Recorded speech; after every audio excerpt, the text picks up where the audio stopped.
Hello all. I have a good message. I'm excited about this one. I just saw this video. It popped up on my For You page, and I resonated with it so much because I am a very stubborn person.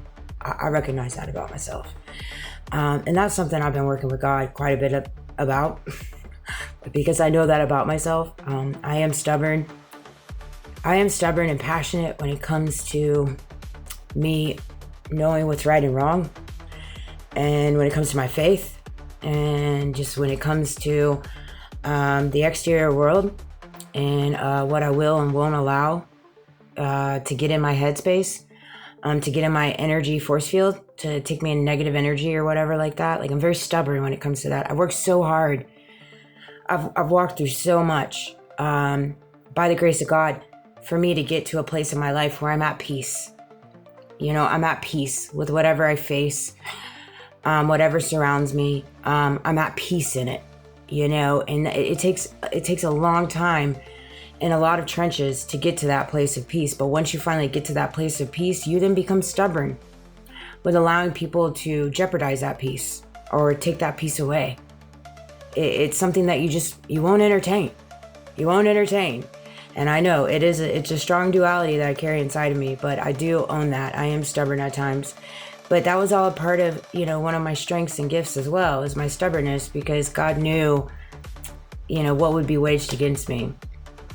And in this world, because of the conformity and the conditions of it, you have to carry some stubbornness. You don't bow down to other people's beliefs or conformity or their ways. You stand on 10 on yours. When you figure out what's right and wrong, when you stand in your truths, when you stand in your sovereignty, when you stand in your conviction. And so I felt compelled to touch on this because it really is true. And I think we all need to embody a little bit of stubbornness. There's nothing wrong with being stubborn. If you're being stubborn in the right ways, you know, and again, I'm not saying I'm always perfect. By all means, I'm not always perfect. I know that. I'd never claim to be perfect, you know, and everybody makes choices in their life that are unfavorable. Everybody goes through seasons of life, just like with my addiction and my eating disorder and things like that, in reference to my past and reference to the company that I work for, the friend groups that I'm a part of, my family, this and that. But at the end of the day, the truth is the truth. All right. Those know what they've done and what they've bestowed onto me. I know what they've done and what they've bestowed onto me. However, I take accountability, and I allowed them to do that. I put myself in that predicament for them to then do that. So that is my fault. I take ownership in that. And that's why I will never put myself in a place like that again. Never. You know? Fool me once, shame on you. Fool me twice, shame on me. I mean, that's just truth there too.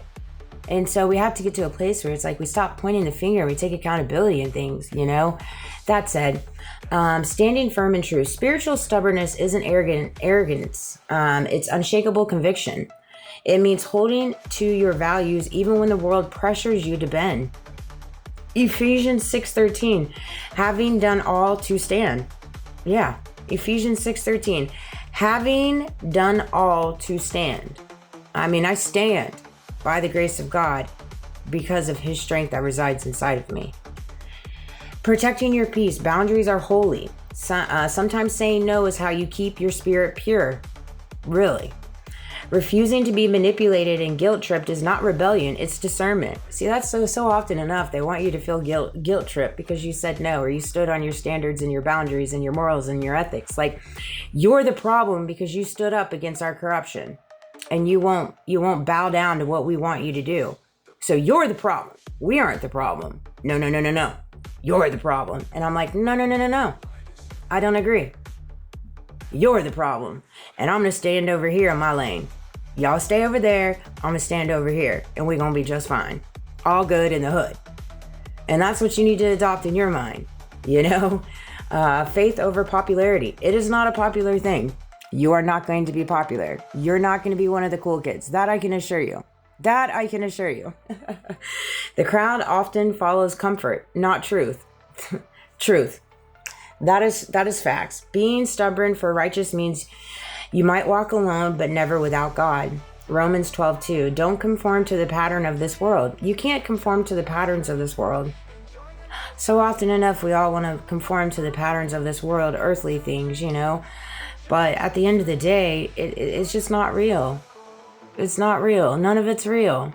Really, if you think about it, your soul, your spirit, and God, and the higher power is something you feel inside your spirit, inside of you. That is real. The essence, the connection.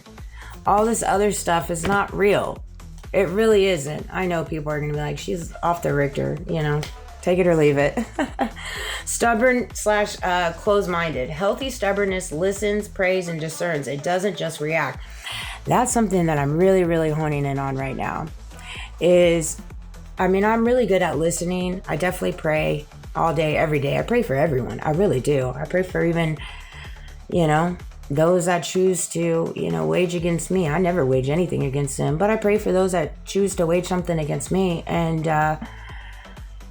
not react, not react. Like yesterday, for example, that was hard for me to read, just because of the essence behind it. In different ways, I know that I'm being attacked, when it comes to the way that I walk spiritually, the way that I walk faithfully. And so it was a hard blow, when people go out of their way to say remarks or do things like that. And again, I'm not saying it was directed towards me by any means, you know what I mean? But we live in a world right now where when you walk spiritually, you walk faithfully, you walk differently, there's going to be things in your everyday movement that are going to shake you a little bit because that's just the world we live in. And it's nothing beknownst to them. It's nothing beknownst to you. It's just the truth that relies in the facts, right? And so I'm honing in on just sitting on it, going in, thinking and praying before I respond. It's being rooted enough not to sway, but humble enough to keep growing. It's like, okay, I'm going to continue growing. I'm going to continue evolving. I'm going to continue learning as much knowledge and wisdom and like that I can based off what's surrounded by me. No matter if people are, throwing rocks and hiding their hands, throwing swords, hiding their face, like all that stuff doesn't matter to me. I'm just going to keep taking it all in because there's always stuff to be gained and everything is always moving around you for your greater good. The takeaway, the enemy calls it pride when you refuse to compromise. This is a big thing too. They do. They call it, I'm walking prideful because I won't bow down to what they say I need to, how I need to act, how I need to respond based off the illusions, the tactics, the attacks, the manipulation, all this stuff, coercion, bribery, and it's like, no, I beg to differ. You guys should have thought about that from the get-go, is what you should have done. You should have never put yourself in a scenario where you ride on those things and then think that I'm going to be your scapegoat. That was a bad idea. So take that, spin it, and run it. Stay grounded, stay faithful. Your peace is proof you choose right. Since I walk in peace, I know that is proof that I am on the right path.